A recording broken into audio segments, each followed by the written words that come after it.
Hi hello ನಮಸ್ಕಾರ. ನಾನು ನಿಮ್ಮ ಸಚಿನ್ ಬೆಕ್ಕ.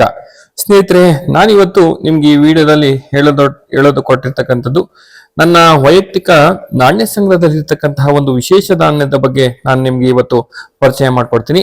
ಅದೇ ಈ ನಾಣ್ಯ.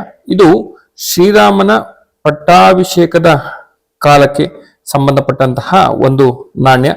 ಅಂದ್ರೆ ರಾಮ ಮತ್ತು ಸೀತೆ ಪಟ್ಟಾಭಿಷೇಕದ ಮಹೋತ್ಸವ ಚಿತ್ರದವನ್ನ ಒಳಗೊಂಡಿರ್ತಕ್ಕಂತಹ ಒಂದು ವಿಶೇಷವಾಗಿರ್ತಕ್ಕಂತಹ ನಾಣ್ಯ.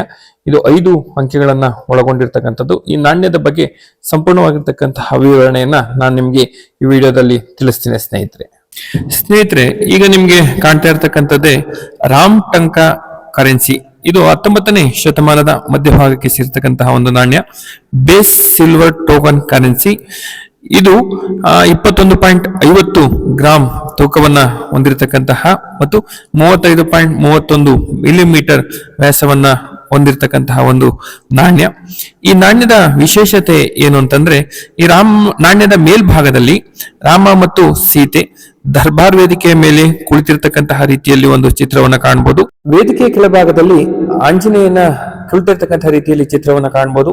ಅಕ್ಕಪಕ್ಕದಲ್ಲಿ ಛತ್ರಿ ಮತ್ತು ಚಾಮರಗಳನ್ನ ಹಿಡಿದಿರ್ತಕ್ಕಂತಹ ರೀತಿಯಲ್ಲಿ ಚಿತ್ರಗಳನ್ನ ಚಿತ್ರಿಸಿದರೆ, ಜೊತೆಗೆ ಈ ಮೇಲ್ಭಾಗದಲ್ಲಿ ಅಂತಂದ್ರೆ ಛತ್ರಿಯ ಮೇಲ್ಭಾಗದಲ್ಲಿ ರಾಮ ಮತ್ತೆ ಸೀತಾ ಎಂಬತಕ್ಕಂತಹ ದೇವನಾಗರಿ ಅಕ್ಷರಗಳಲ್ಲಿ ಬರೆದಿರ್ತಕ್ಕಂಥದ್ದು. ರಾಮ ಮತ್ತು ಸೀತೆ ಎಂಬತಕ್ಕಂತಹ ಅಕ್ಷರಗಳನ್ನ ನಾವು ಮೇಲ್ಭಾಗದಲ್ಲಿ ಗಮನಿಸೋದಕ್ಕೆ ಸಾಧ್ಯ ಇದೆ ಸ್ನೇಹಿತರೆ.